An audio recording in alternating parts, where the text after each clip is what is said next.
Olá, alunos! Na aula de hoje nós vamos conversar um pouco sobre um tema muito legal, né, que é a gravitação universal, tá bom? Vamos lá. Quando a gente fala de gravitação, a gente lembra da palavra gravidade, né, e logo nos remete a uma pessoa muito importante na história da ciência, que foi Isaac Newton. Mas a gente precisa falar um pouquinho de uma pessoa que foi muito importante para que Isaac Newton desenvolvesse suas teorias, tá?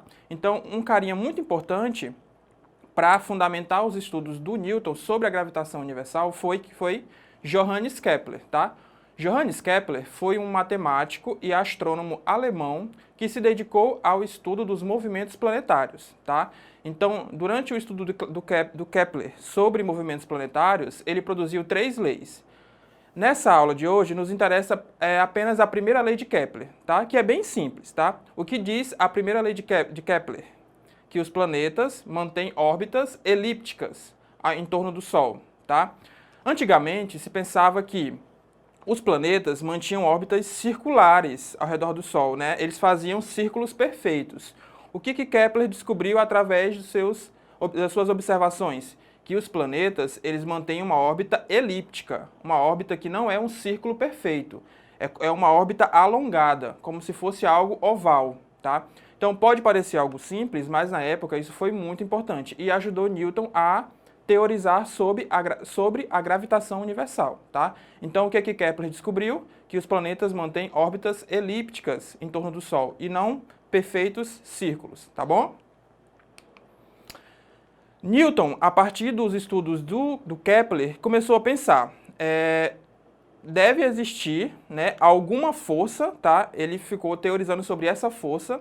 Então ele começou a pensar, bom, para os planetas ficarem orbitando ao redor do Sol, deve existir uma força, né, que obrigue os planetas a orbitarem ao redor do Sol. Concordam? Porque se não tivesse essa força, os planetas, né, estariam desordenados. Mas não, todos eles estão orbitando o Sol. Então Newton começou a pensar o que era essa força, tá? Então ele pensou, deve existir uma força que mantém os planetas orbitando ao redor do Sol. E essa mesma força deve ser a responsável por manter a Lua orbitando a nossa Terra, né? Então ele começou a pensar, que força é essa que mantém esses corpos orbitando corpos maiores, tá? Então vejam aí no slide que tem um gifzinho da Lua, né? Qual é a força que mantém a Lua em órbita da Terra e que mantém a Terra em órbita do Sol, tá? Newton começou a pensar sobre isso. Então foi que ele teorizou sobre essa força e deu o nome dela de gravidade, tá? Newton falou o quê? Que a gravidade, ela é a força que mantém esses corpos orbitando corpos maiores, tá? E mais, ele disse que a gravidade, ela é o resultado da interação entre quaisquer dois corpos. Então, da interação entre quaisquer dois corpos, existe uma força de atração, né? Uma força de atração gravitacional entre quaisquer dois corpos, não importa a massa desses corpos, tá? Para calcular essa força, precisamos da massa desses corpos e também precisamos da distância.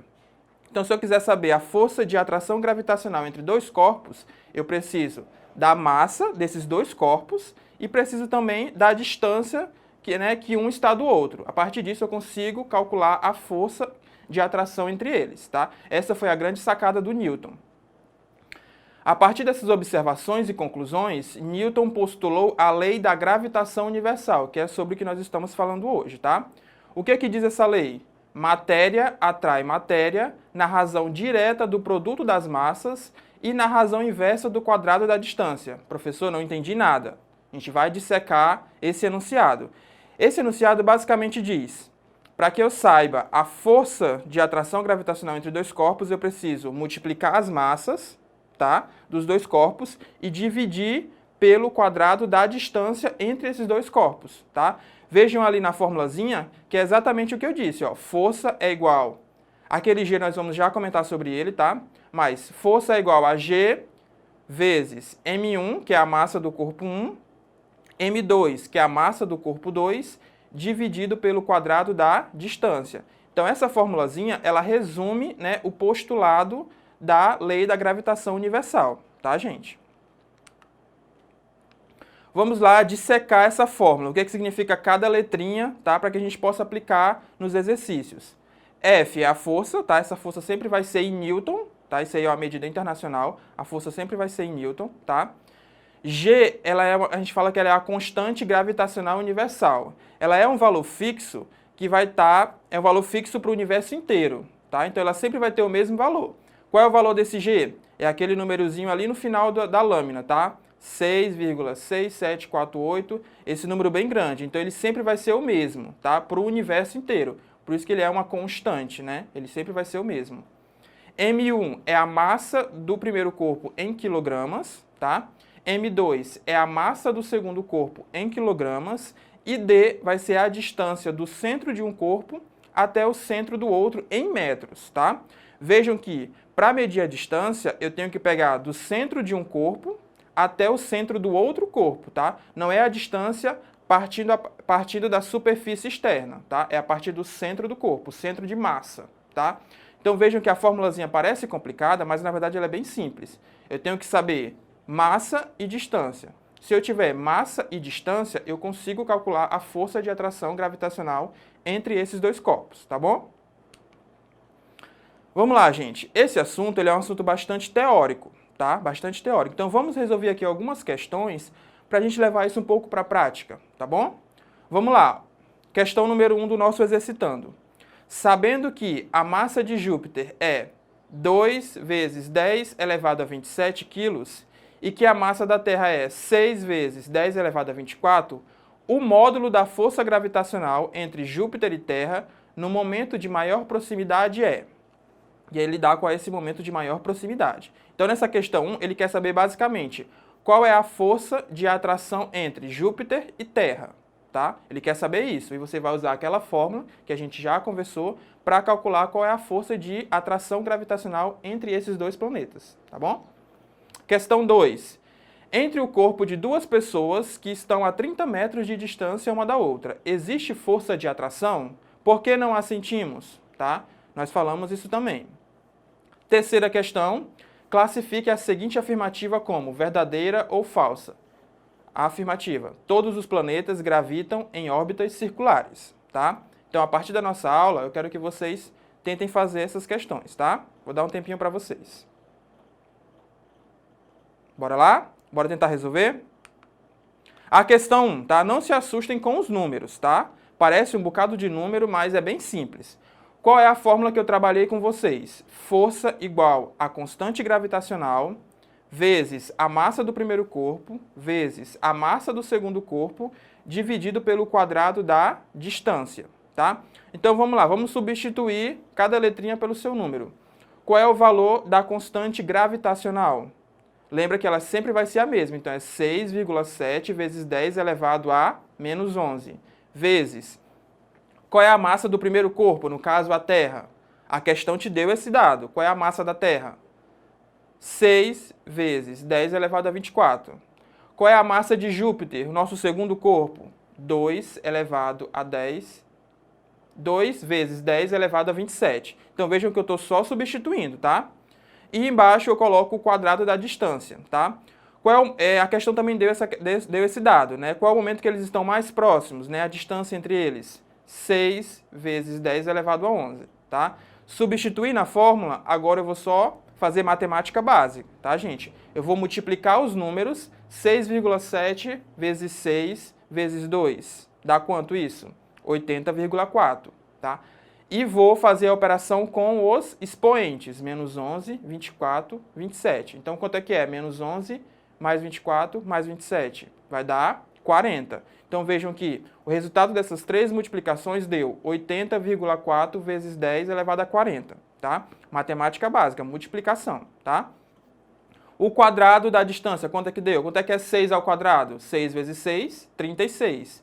Vezes 10, quanto é que é 11 elevado a 2? 22. Então, ficou 36 vezes 10 elevado a 22, tá?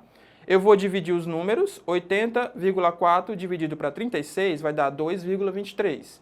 E vou fazer uma contazinha de subtração com os expoentes. 40 menos 22, 18. Então, resumindo todo esse cálculo, qual é a força de atração gravitacional entre Júpiter e a Terra no momento que eles estão mais próximos? é 2,23 vezes 10 elevado a 18 newtons. Lembra que força sempre vai ser em newtons, tá? Então, essa é a força de atração gravitacional entre os dois planetas no momento que eles estão mais perto, tá bom? Questão 2. Entre o corpo de duas pessoas que estão a 30 metros de distância uma da outra, existe uma força de atração? Por que não a sentimos?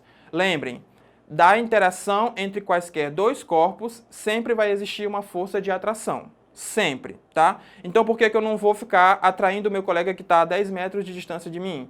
Porque quando os corpos têm massa muito pequena, essa força de atração gravitacional, ela é tão pequena que a gente fala que ela é desprezível. Então, essa força só vai ser sentida quando são corpos com muita massa. Então, como são duas pessoas ali com massas bem pequenas, provavelmente, essa força existe, tá? Ela sempre vai existir, mas ela é tão pequena que ela chega a ser desprezível, tá? Muito pequena mesmo, mas ela sempre vai existir, tá? Questão 3. Classifique a seguinte alternativa como verdadeira ou falsa. Todos os planetas gravitam em órbitas circulares, tá? Então, esse enunciado é o que se pensava antigamente, né? Que os planetas faziam círculos perfeitos ao redor do Sol. Quando, na verdade, quem descobriu que isso não acontece foi Johannes Kepler, né? Ele, estudando os movimentos planetários, ele viu que os planetas não fazem círculos perfeitos ao redor do Sol. Eles fazem órbitas elípticas, né? Órbitas que são mais alongadas. Vai ter um momento em que o planeta vai estar mais próximo do Sol e vai ter um momento em que o planeta vai estar mais distante do Sol, porque ele não faz um círculo perfeito, tá? Apesar de ser uma descoberta que pra gente parece simples, na época mudou totalmente, né, a astronomia e a física, tá bom? Gente, então, o que nós tínhamos para conversar na aula de hoje era isso, tá? Espero que vocês tenham entendido os principais conceitos, essa questão de entre quaisquer dois corpos, sempre vai existir uma força de atração, tá? Espero que tenha ficado claro. Se vocês quiserem assistir essa aula novamente, com mais calma, vocês podem ir lá na plataforma Eduque, tá? Da Secretaria de Educação, que essa aula vai estar lá, para vocês assistirem quantas vezes forem necessário, tá? Tanto essa como as aulas anteriores, tá bom? Então, por hoje é só, desejo bons estudos e até a próxima.